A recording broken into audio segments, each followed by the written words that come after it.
Namo tassa bhagavato arahato samma sambuddhassa. Namo tassa bhagavato arahato samma sambuddhassa. Namo tassa bhagavato arahato samma sambuddhassa. Buddhang dhammang sanghang namasami.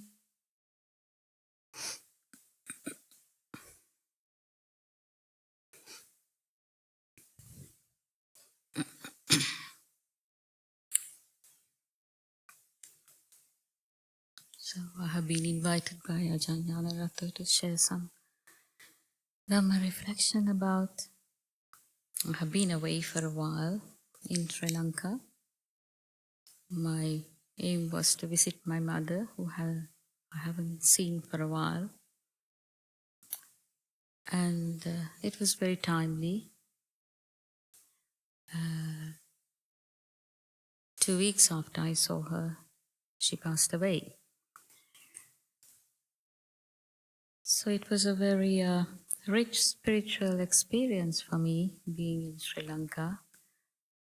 I'm originally from Sri Lanka, so being back in a country where Buddhism was established for a while, and visiting places up north, it was very enriching to be in a place where there were arahants living long time ago, and knowing that there's something special about it, visiting those places. So in that way, I really found it very spiritually uplifting. And also visiting my mother. She was 102, so the body was really seeing. It was clear that she will pass away, but how soon I couldn't predict, which is uncertain, but it was clear that the vitality of the body was leaving. And that was a very that left a very strong impression sitting with her. Slowly, the vitality leaving. And in the end, of course, she took one breath and didn't take the next. So that's what natural death is all about. That's how we are supposed to contemplate death, according to Buddha's teaching. That we might not be here to take one breath. We take one breath, we might not be here to take the other. Maybe one inhalation and not here to exhale, or after exhaling not being here to inhale. And I was hoping that that's the way, but you never know what happens even at an old age, what can happen to the organs in the body. But it was kind of very, very spiritually uplifting, sitting with her. Because initially, of course, you realize, okay, she was very quiet and peacefully lying. To remind her who has come. Then I thought, that was the initial reaction. Then I thought, what's the point of it, If she's peacefully lying there, my presence, the silence presence was very, very different. And I found that extremely useful, being there silently. She opened her eyes. I'm sure she knew somebody is there. But does it matter to remind who that somebody is? It's just being with her in that quiet moment, that quiet connection was absolutely wonderful for me. Once I got, that's what need to happen. There's no need to remind who's here. And that's something I got used to.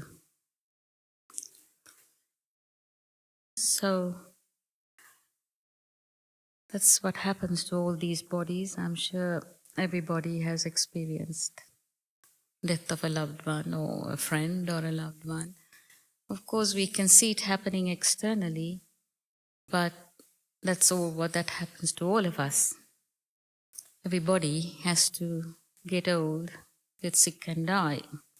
And sometimes we don't get old to die, because that's the thing about death. That's how Buddha kind of said, some fruit, showing a fruit tree, when somebody was warning about death of a young one. I think that's the example Buddha gave, saying, look at this fruit tree, some of these fruits, they don't last long. They fall off the tree at a tender stage. And some fruits stay on to mature and ripe. So we never know when death will come this way. So is it possible to visit the death of this body? That's what, I think that's what was for me. Yes, can I visit my own funeral? Because that's what the true nature of these bodies. Anyway, it's very poignant. We did the funeral chanting tonight for Kunmali. So there it says that we ended saying the usual stanza we do, Anichavata Sankara Upadavaya Dhammino Pajitvani Rujjanti Te Samupasamaasuko. So that's what the King of the Gods, the Sakka, chanted, those lines at Buddha's Parinibbana, the final passing away. So what it says is, these things come together. All conditioned things are impermanent. They come together and they cease. And in its passing, there is peace. Yes, there is death, stops the mind. So there is some, I'm sure at the time of Buddha's Parinibbana, it's very peaceful. It must be peace in knowing that it's the final passing away. So we can only imagine if we can see death, because this body will die one day. That's the death of the body. We do have a mind and a body. So am I ready to die? It's putting the body down and ending it must be very peaceful. I can only imagine what other peace there can be, knowing that it's the end. The work has been done. So that's why it was chanted at Buddha's Parinibbana.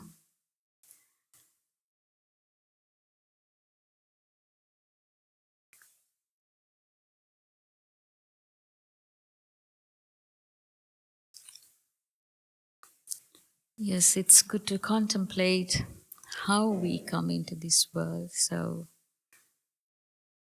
we get born.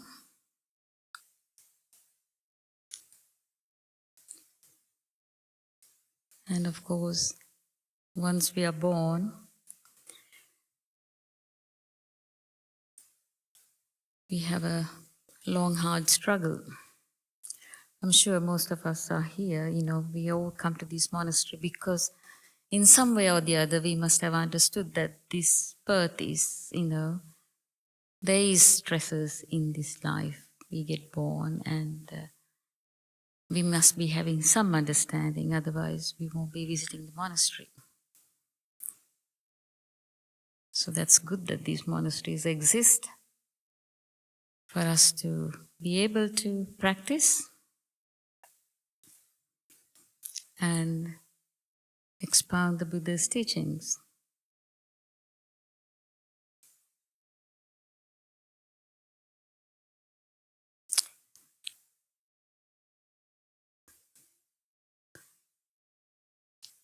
And yes, we get born into these human bodies. Well, there are other ways of birth as well. Well, but we are born into this human body. I think we steal the womb of a mother and then we come out into this world. But at the same time, I do have to say, I do have a lot of gratitude for my parents. It doesn't change because how they raised me I have a lot of gratitude because to live the holy life, really. If I was a layperson, I may have had a different view on it.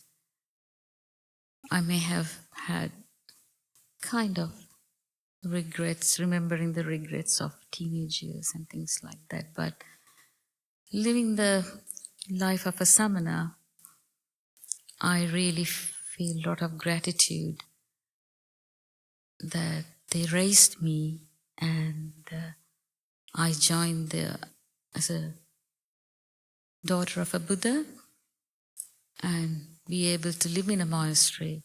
So for that, I just felt so much gratitude sitting with her and giving her the blessing of it so that it helps us to move on, because you never know what happens after death to the mind. That's I'm not going to explore that, but at least I felt that very much sitting with her.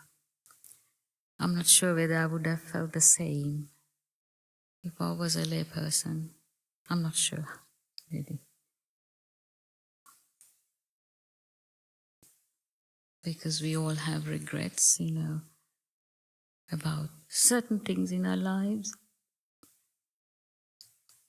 But for me, while sitting with her, all that came to my mind was, thank you for bringing me up,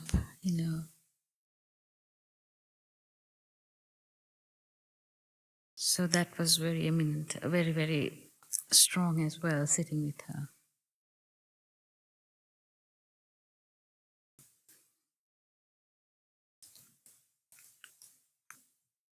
So, coming to the Buddha's teachings, nothing would have been possible if not for a Tathagata being born into a world.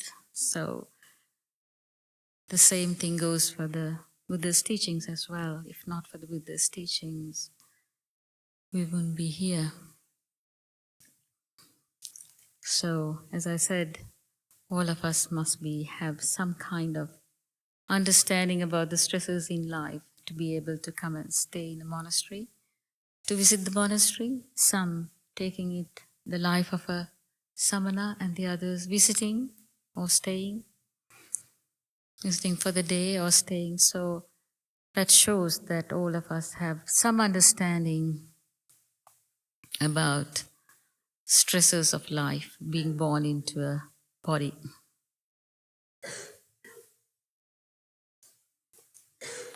So it's good to contemplate how we end up in these bodies,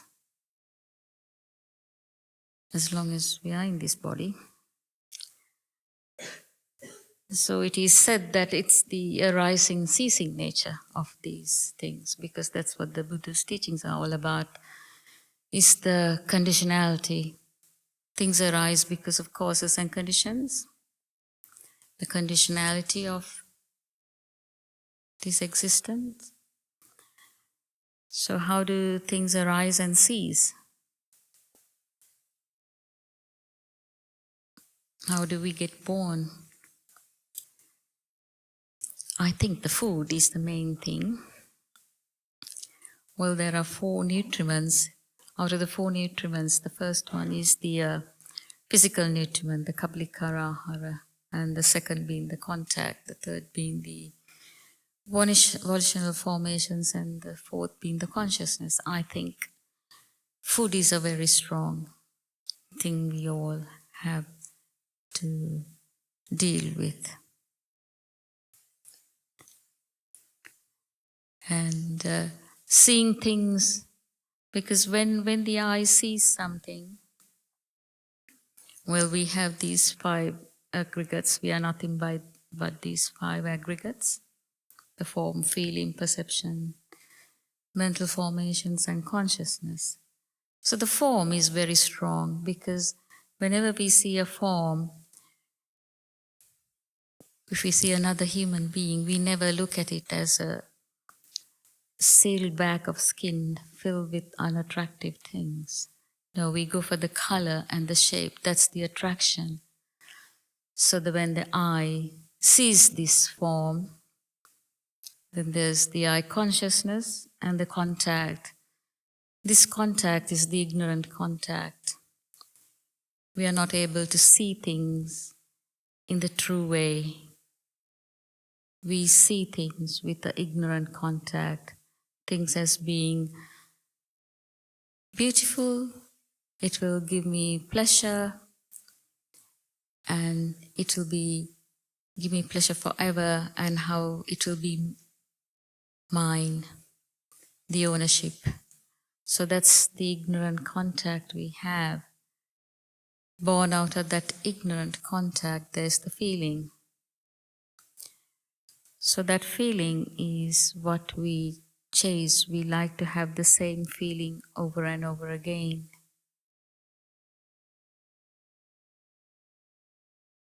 And that's why we roam in samsara.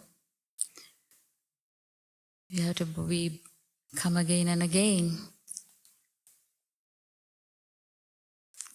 Well, that's how I understand it. So I feel the food is a very strong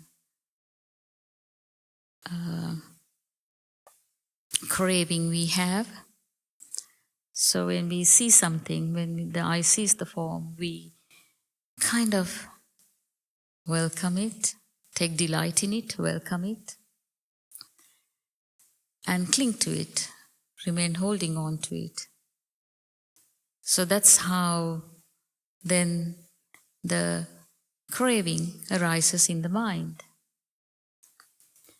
And that's the cause of the dukkha, isn't it? The second noble truth, the reason for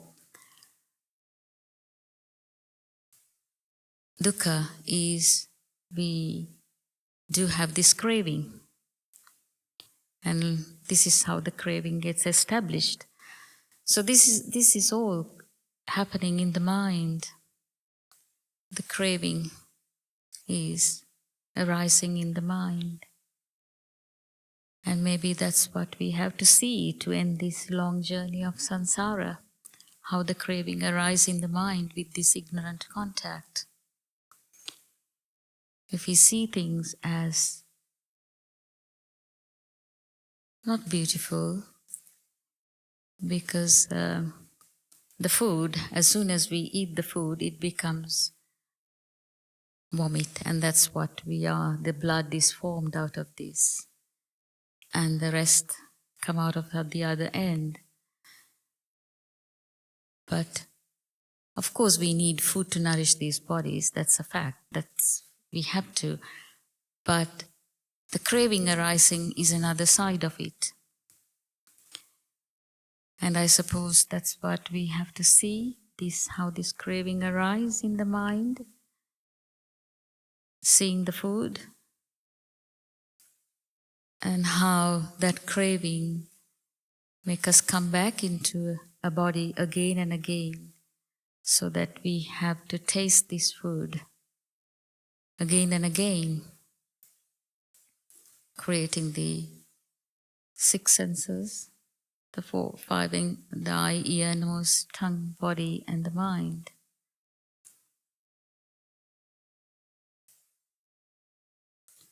Well, that's the way to establish the right view, because as Buddha's teachings go, without establishing right view, we don't get on the Eightfold Path.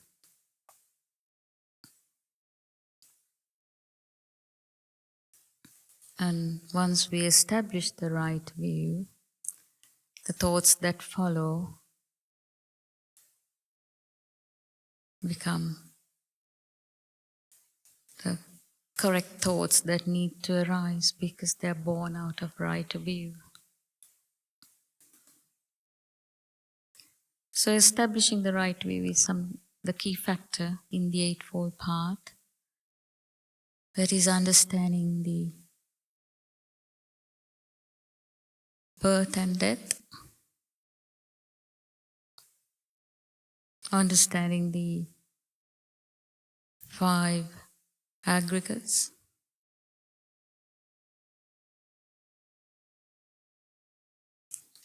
how this being come into be in this body, how a being is formed through the arising nature.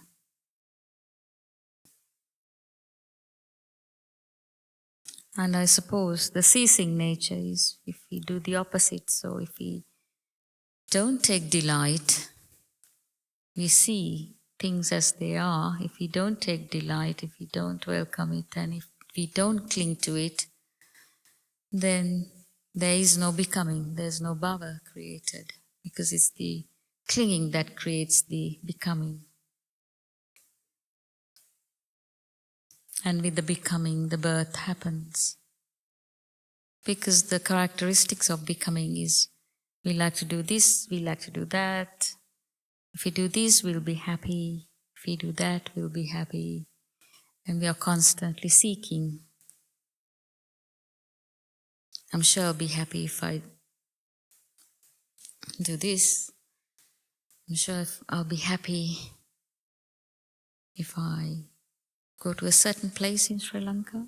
Yes, I can see the beauty of those places. So these are things that crosses our mind, these are thoughts that arise in our mind all the time.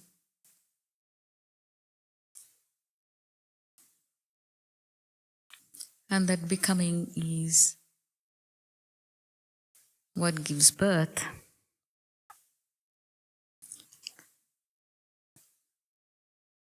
In the samsaric journey.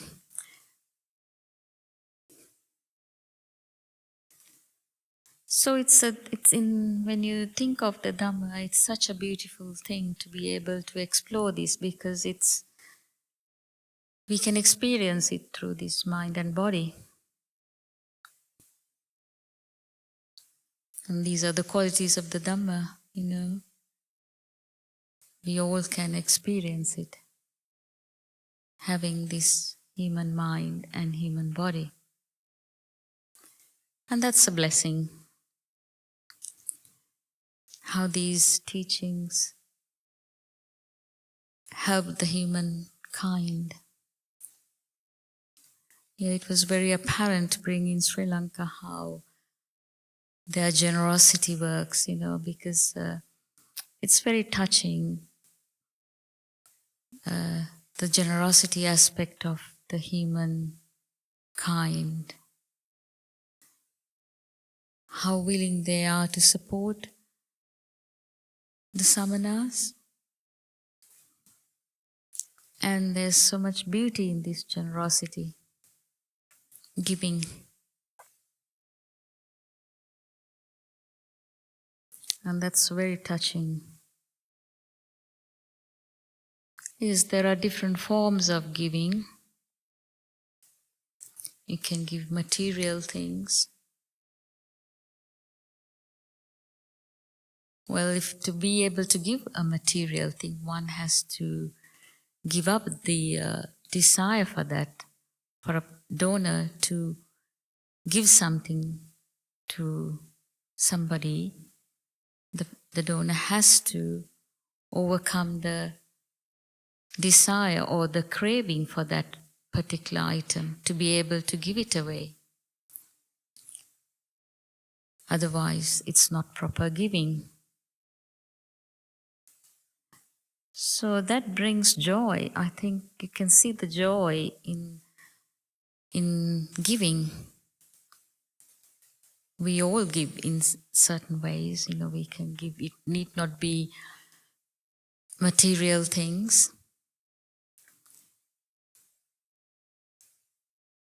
Giving time, giving kindness. Being kind to somebody is a giving. And in doing that, because you give up something to be able to give something, and that brings a lot of joy to the mind. It uplifts the mind. And without joy, this is all about, yes, understanding the dukkha, the stresses of life. But at the same time, to understand the Dhamma, there must be joy in the mind. That's the truth of the matter. Without the mind being uplifted and being joyous, I don't think we can see the Dhamma. So first we have to understand the dukkha, and through the understanding of the dukkha, we begin to understand the whole humankind. And in a strange way, understanding the dukkha and understanding the true nature of the humankind, the mind becomes expansive. And we have to have that joy to be able to explore the Dhamma. Without that, I don't think the mind can't get concentrated. It's the concentrated mind that the insights arise. So it's a very interesting journey, the Dhamma journey, I have to say. It's a very wonderful and beautiful journey, but it's very interesting. How one has to know the dukkha to see the end of the dukkha. Without knowing the dukkha, we can't see the end of the dukkha.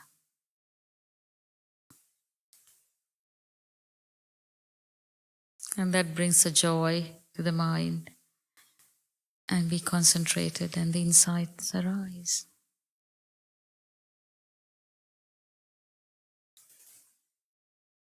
Very much kind of think of the ceasing nature since I have been, because we chanted the funeral chant today, it made me go back into that mood of ceasing nature.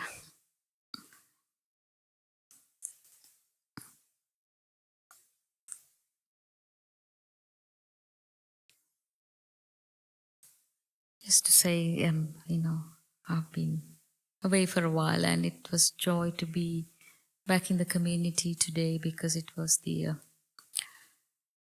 Uposatha day, and after a long time I took part in the recitation, and it was a room full of people because we had a lot of meetings, and I think the nuns are still here. So there was that joy in coming together and doing the recitation, and doing it after about, I think, more than 6 weeks in a way from here. Yeah. So that those little things also help. They help, to have these reminders why we are here, what brought us here, why we took this journey. what it's all about. And it's the simple truth that Buddha has discovered. So if not for a Buddha discovering these truths, because that's the real truth, the Four Noble Truths is the real truth. I mean, all the others have changed over the years. Whatever the scientists discover, they get changed every 20 years, 30 years, 10 years. But Buddha's teachings, throughout his life, he was saying the same thing, and it never changed because he experienced it himself and shared it with the humankind.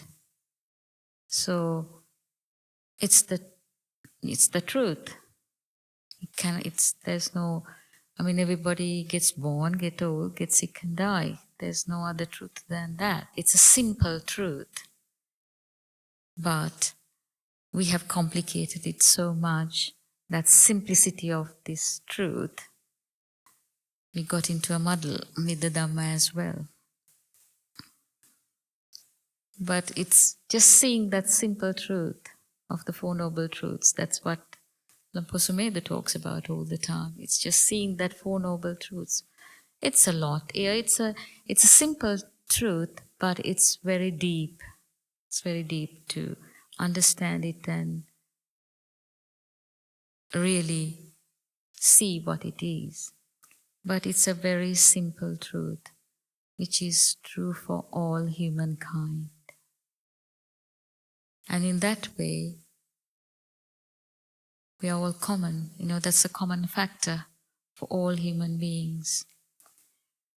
We have this the first noble truth, but we separate ourselves, where we are born according to the family we are born into, the country we are born into, the language we speak, the schooling we had, all that conditioning, that we separate ourselves. But underneath all that, we are just all humankind, with 5 aggregates who get born, get old, get sick and die.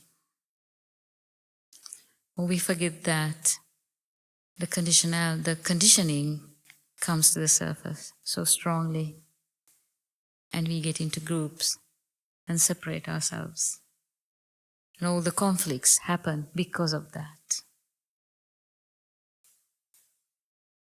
Well, that's what's happening, really. But if we can remember this simple first noble truth, the simple fact that we are all going through the same stresses in life, maybe in different ways, but each one of us is going through the same stresses in life. And then understand it and see it and be kind to each other. Getting old is not easy. All the faculties go. And experiencing it, well, we all will experience it one day. I myself is experiencing it, but seeing it in others, it's not easy. It's not pleasant. But it's a good teaching. And be able to understand this aging process and be kind to hold it. That way, you'll find these human qualities that we can develop that will help us a lot to live this life in a beautiful and harmonious way.